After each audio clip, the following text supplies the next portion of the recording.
الله لا إله إلا هو له الأسماء الحسنى. Assalamu alaikum, alhamdulillah. Aujourd'hui nous allons à la rencontre d'un nouveau nom d'Allah subhanahu wa ta'ala qui est Al-Wahid Al-Ahad. Alors qu'est-ce que ça signifie? On le sait tous, Al-Wahid Al-Ahad signifie le seul, l'unique. Et c'est ce qu'on répète régulièrement avec cette sourate que beaucoup d'entre nous connaissent et récitent, dans laquelle Allah demande à son messager sallallahu alayhi wa sallam de dire Qul huwa Allahu ahad. Il demande au prophète sallallahu alayhi wa sallam de déclarer haut et fort l'unicité d'Allah subhanahu wa ta'ala.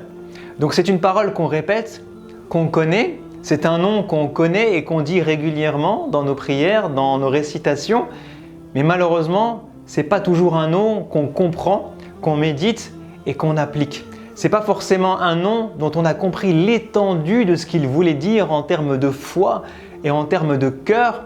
Et c'est pour cette raison qu'Allah subhanahu wa ta'ala nous dit que cette sourate, Qul huwa Allahu ahad, vaut un tiers du Coran, subhanallah.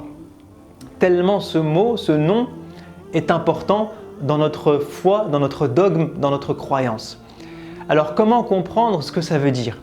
Il y a 3 passages dans le Coran qui sont très intéressants, que je vous invite à lire dans le détail. C'est la fin de sourate An-Naml, la fin de sourate Al-Waqi'a et la fin de sourate At-Tur. Dans ces 3 sourates, Allah utilise la même méthodologie, la même pédagogie pour interpeller l'être humain sur l'unicité d'Allah subhanahu wa ta'ala. Pour lui demander, est-ce que tu penses que ça, il y a quelqu'un d'autre qu'Allah qui est capable de le faire? Est-ce que ça c'est toi qui l'as fait? Ou est-ce que c'est Allah qui l'a fait? Et cette méthodologie, elle est très intéressante parce que Allah nous met tout de suite non seulement devant notre faiblesse, devant le fait que tout ce qu'Allah fait pour nous, aucune autre divinité n'est capable de le faire et que nous-mêmes, nous ne sommes même pas capables de faire ça pour nous.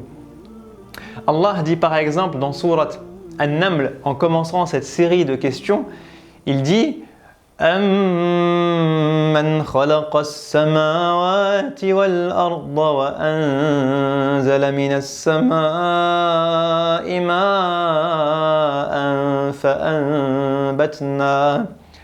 فأنبتنا به حدائق ذات بهجة ما كان لكم أن تنبتوا شجرها. Allah nous dit Amman khalaqa as-samawati wal ard. Je vous pose une question. Qui a créé les cieux et la terre? Est-ce que c'est vous? Dans sourate At-Tur, il dit Am khuliqu min ghayri shay'in am humul khaliqun.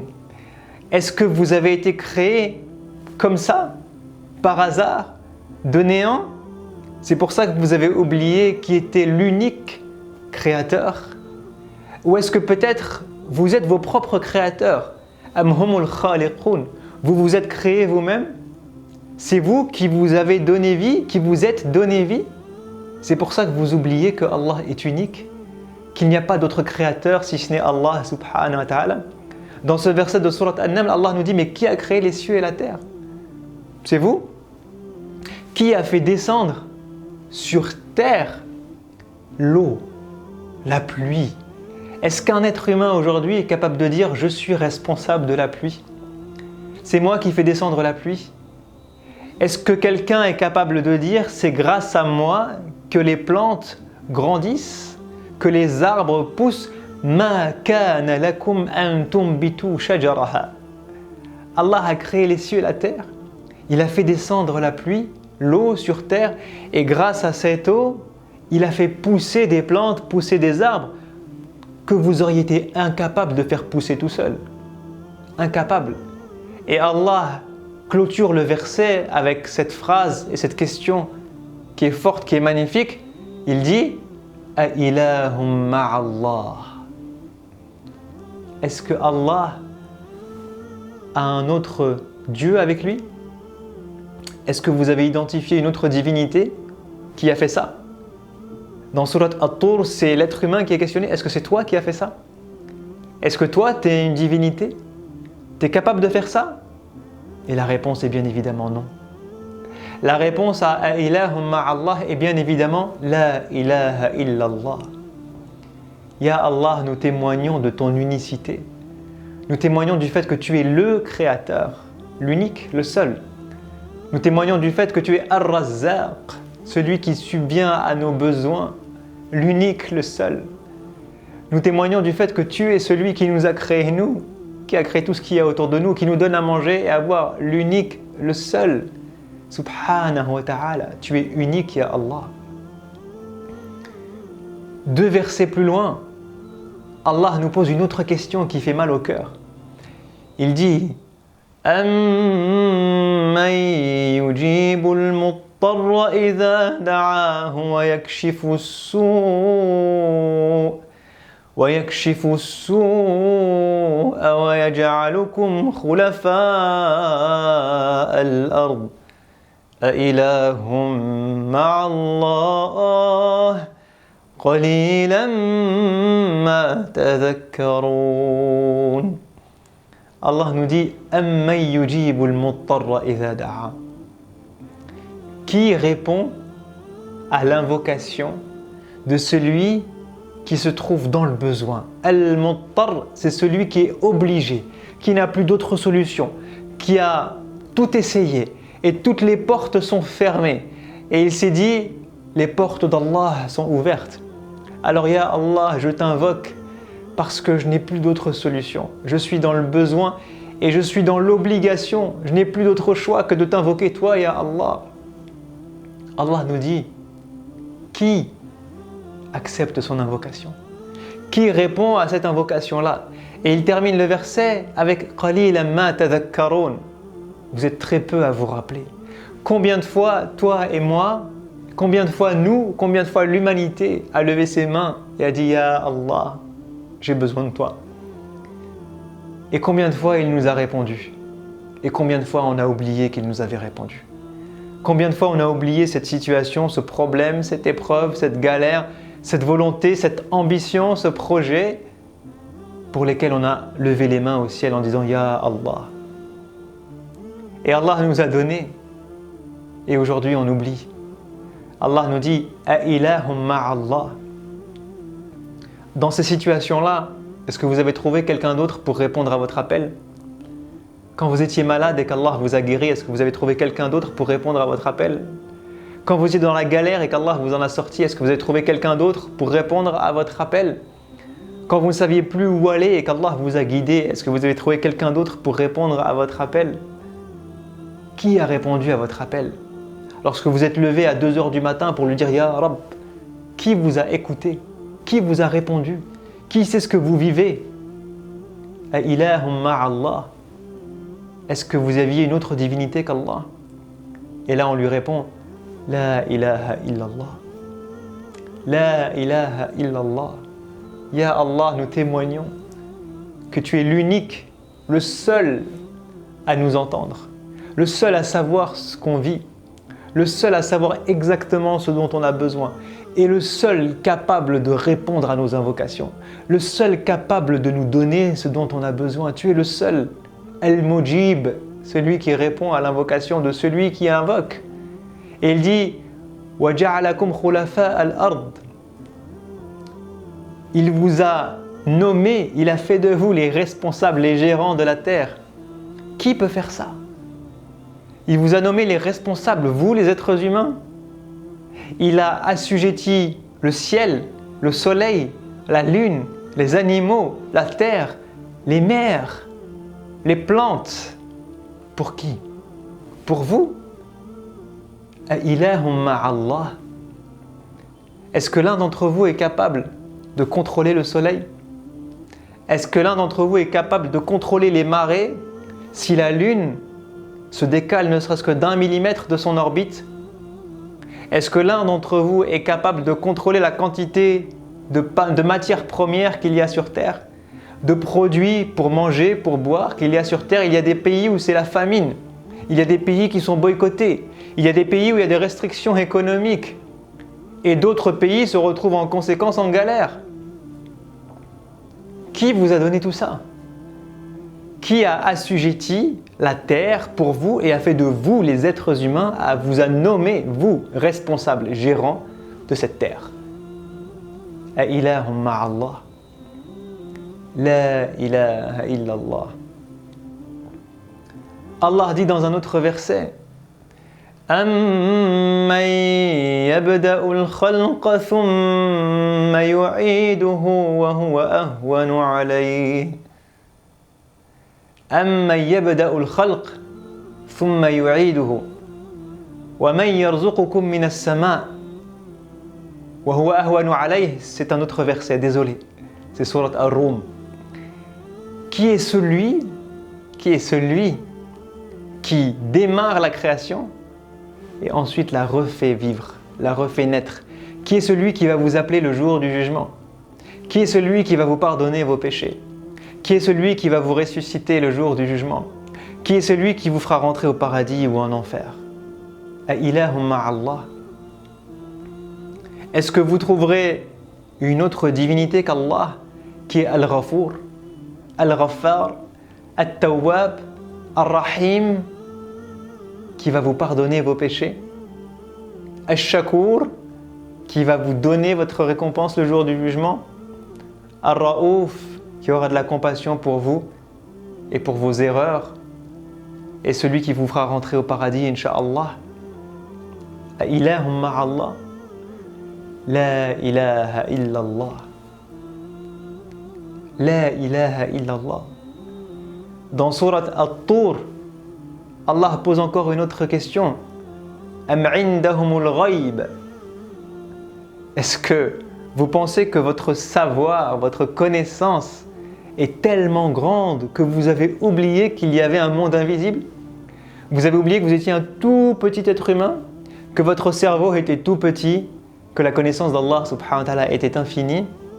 Est-ce que vous pensez vraiment que maintenant vous maîtrisez toutes les sciences, l'invisible?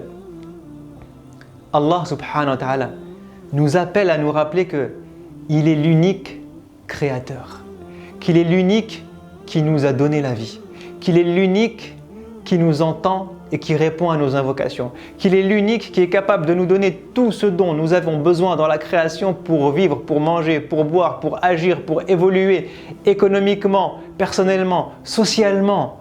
Allah nous apprend tout ce qu'il y a à savoir sur terre. Allah assujettit toute la création pour nous et il est l'unique à pouvoir le faire. Allah est celui qui nous donne le savoir, qui nous donne la connaissance, qui nous permet de nous développer, d'évoluer. Il est Al-Alim, Al-Sami', Al-Basir, Al-Khabir. Il est l'unique qui est capable de faire mourir toute la création lorsqu'il le souhaite. Il est Al-Hayy, Al-Qayyum, Al-Muhyi, Al-Mumit, celui qui donne la vie, celui qui donne la mort. L'unique à pouvoir donner la vie et à pouvoir donner la mort. L'unique à pouvoir nous ressusciter. Al-Ba'ith, Al-Warith, l'unique à pouvoir nous donner en héritage ce que nous aurons fait sur cette terre. Al-Ghafour, Al-Ghaffar, Al-Rahim, Al-Afou, l'unique qui a entre ses mains notre pardon, l'unique qui est capable de nous faire rentrer au paradis ou de nous faire rentrer en enfer. Allah est unique, il est le seul, Al-Wahid, Al-Ahad, subhanahu wa ta'ala. Alors maintenant qu'on a compris le sens de ce nom d'Allah, qui est magnifique parce qu'il déclare l'unicité entière à Allah. Qul huwa Allahu ahad. Ya Allah, nous témoignons que tu es le seul et l'unique à être Allah, à avoir tous ses noms, tous ses attributs, tous ses pouvoirs, toutes ses qualités, toutes ses capacités. Et Ya Allah, on ne témoigne qu'il n'y a aucune autre divinité capable de ça, si ce n'est toi, subhanak. Et donc on ne t'adore que toi, et uniquement toi. Comment vivre ce nom? Quelques conseils, incha'Allah ta'ala. Le premier conseil que je me donne et que je vous donne, c'est de répéter la parole La ilaha illallah. La ilaha illallah. La ilaha illallah. La ilaha illallah est une évocation, c'est un dhikr, c'est une parole qui donne vie au cœur. C'est une parole qui nous rappelle l'unicité de notre Créateur. C'est une parole qui nous rappelle l'attestation de foi et le témoignage que nous faisons en étant croyants, en étant musulmans. Et c'est une parole dont le prophète sallallahu alayhi wa sallam nous dit « Khayr », la meilleure des paroles, « Khayru ma qultu ana wa nabiyyina min qabli », la meilleure des choses, la meilleure des paroles que j'ai pu dire, moi, Muhammad sallallahu alayhi wa sallam, et tous les prophètes qui m'ont précédé, c'est La ilaha illallah. Subhanallah.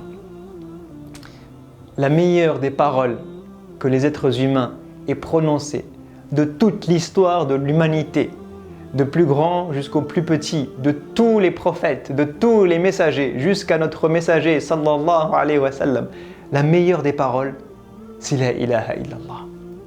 Alors quand on comprend et quand on entend ce hadith, comment est-ce qu'on peut se priver d'un wird quotidien de la ilaha illallah? Comment est-ce qu'on peut vivre et dire je suis croyant, je suis musulman, j'ai la foi en Allah et ne pas répéter quelques fois par jour ou des dizaines de fois par jour ou des centaines de fois par jour, chacun en fonction de ses affinités avec le dhikr et avec le temps qu'il aura à y accorder. La ilaha illallah, la ilaha illallah, la ilaha illallah, et la dire avec nos cœurs. Et penser à Allah et à tous les versets qu'on a cités et à son unicité et à chacun de ses noms divins et à chacun de ses attributs et à chacune des choses qu'il m'apporte dans ma vie lorsque je dis la ilaha illallah. Le deuxième conseil que je me donne et que je vous donne, Inch'Allah, c'est de méditer sur cette parole la ilaha illallah, de méditer sur tous ces noms et de les intégrer dans notre foi et dans nos cœurs. Parce qu'il y a le fait de croire en Allah, il y a le fait de croire que Allah a ce nom qui est Al-Ahad ou Al-Wahid. Il y a le fait de répéter cette parole qui est la ilaha illallah. Tout ça c'est très bien. Mais ensuite il y a la foi dans nos cœurs. Est-ce que nos cœurs agissent, comprennent que la ilaha illallah? Ou est-ce que nos cœurs ne suivent pas ce que disent nos langues? Et parfois, on dit que la ilaha illallah, mais on s'en remet à d'autres que lui. Parfois, on prend tellement confiance en nous qu'on oublie que c'est Allah qui nous a donné. Certains vont dire, moi je suis intelligent et j'ai super confiance en mon intelligence. Certains croient qu'ils sont tellement forts qu'ils sont imbattables.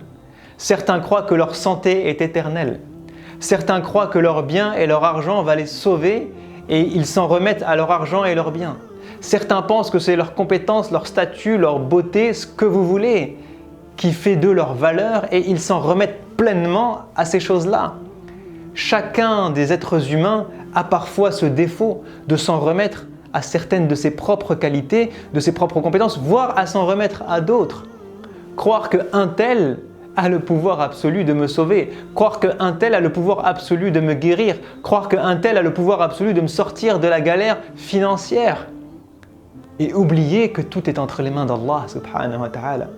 C'est ce que Qarun fait lorsqu'il dit « Innama utituhu ala ilmin indi » Qarun qui est ce bras droit de Pharaon et qui dit clairement « Tout ce que j'ai là, c'est le fruit de mon travail, c'est le fruit de mon intelligence, c'est le fruit de ma connaissance, mon pouvoir, ma richesse, tout ça c'est moi et c'est moi.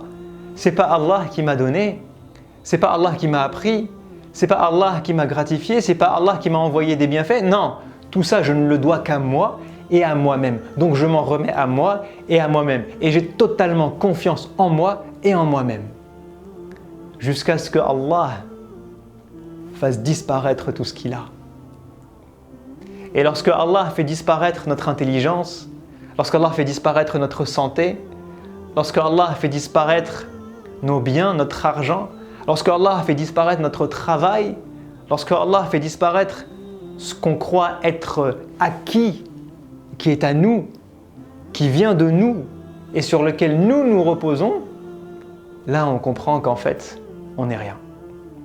Là on recomprend que la ilaha illallah. Donc mon conseil, c'est vraiment d'essayer d'intégrer cette parole dans nos cœurs Et à chaque fois que Ash-Shaytan ou mon nafs est en train de me dire tout ça c'est grâce à toi, tout ça c'est uniquement toi, tu ne dois rien à personne, tu es intelligent, tu es fort, tu es beau, tu es riche et tu as du pouvoir. Et finalement, même si je ne le dis pas avec ma langue, tu n'as pas besoin d'Allah. Quelqu'un me dit à l'oreille, tu n'as plus besoin d'Allah. Essayons de revenir à cette parole, La ilaha illallah. Et de nous faire comprendre à nous-mêmes que sans lui, nous ne sommes rien et que tout ce que nous avons vient de lui, subhanahu wa ta'ala, qu'il est l'unique, l'être unique qui m'a donné, qui m'a créé, qui m'a guidé et vers lequel je retourne, subhanahu wa ta'ala. Il est al-wahid al-ahad, la ilaha illallah. Je vous dis à une prochaine, incha'Allah. Assalamu alaikum wa rahmatullahi wa barakatuhu. الله لا إله إلا هو له الأسماء الحسنى